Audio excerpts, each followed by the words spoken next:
আওয়ামী লীগ নিষিদ্ধের দাবিতে সাম্প্রতিক আন্দোলনের পটভূমিতে জামাত শিবিরের ভূমিকা নিয়ে তীব্র মন্তব্য করে গণ অধিকার পরিষদের সাধারণ সম্পাদক মোহাম্মদ রাশেদ খান বলেন, আন্দোলনে জামাত শিবিরকে সর্বশক্তি দিয়ে ব্যবহার করা হলেও এখন তাদের পাকিস্তানপন্থী বলে চালিয়ে দেওয়ার চেষ্টা চলছে। স্মারকলিপি দেওয়ার জন্য আজ নিজের ফেসবুক পোস্টে রাশেদ খান বলেন, আওয়ামী লীগ নিষিদ্ধের কর্মসূচিতে যমুনা ও শাহবাগ ঘেরাওয়ে জামাত শিবিরের ব্যাপক উপস্থিতি ছিল। জাতীয় ছাত্র অধিকার পরিষদ ও এনসিপির নেতাদের তাদের সঙ্গে একত্রে বক্তব্য দিতে দেখা গেছে।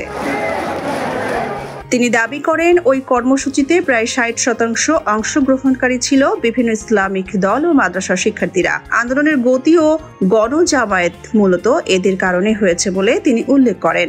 রাশেদ খান সেই পোস্টে আরও বলেন, আন্দোলন আংশিক সফল হবার পর এনসিপির অনেক নেতাই এখন জামাত শিবিরের তকমা থেকে বের হতে চাইছে, অথচ এনসিপির কেন্দ্রীয় কমিটিতেই শিবির ঘরানার বহু নেতা রয়েছেন।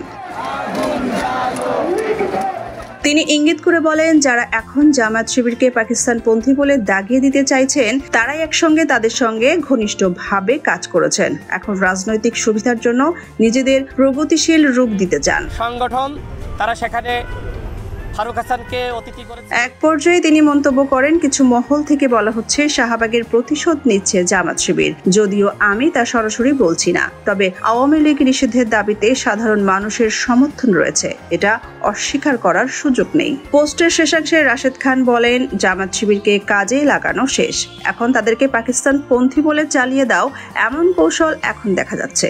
যদি জাসির ন্যূনতম শিক্ষা হয় এবারের ঘটনা থেকে, তাহলে ভবিষ্যতে তারা ডাক পেলেই আর আগের মতো ছুটে আসবে না। তিনি লেখেন, যদি তারা ভাবে চর মেরে ক্ষমা চাইলেই সব মাফ হয়, তাহলে আবারও জনশক্তি নিয়ে হাজির হবে। অন্যের আন্দোলনে জনশক্তি সরবরাহ করা যদি তাদের রাজনীতির লক্ষ্য হয়, তবে সে বিষয়ে আমার কোনো মন্তব্য নেই। সোনিয়া খান, খবর সংযোগ।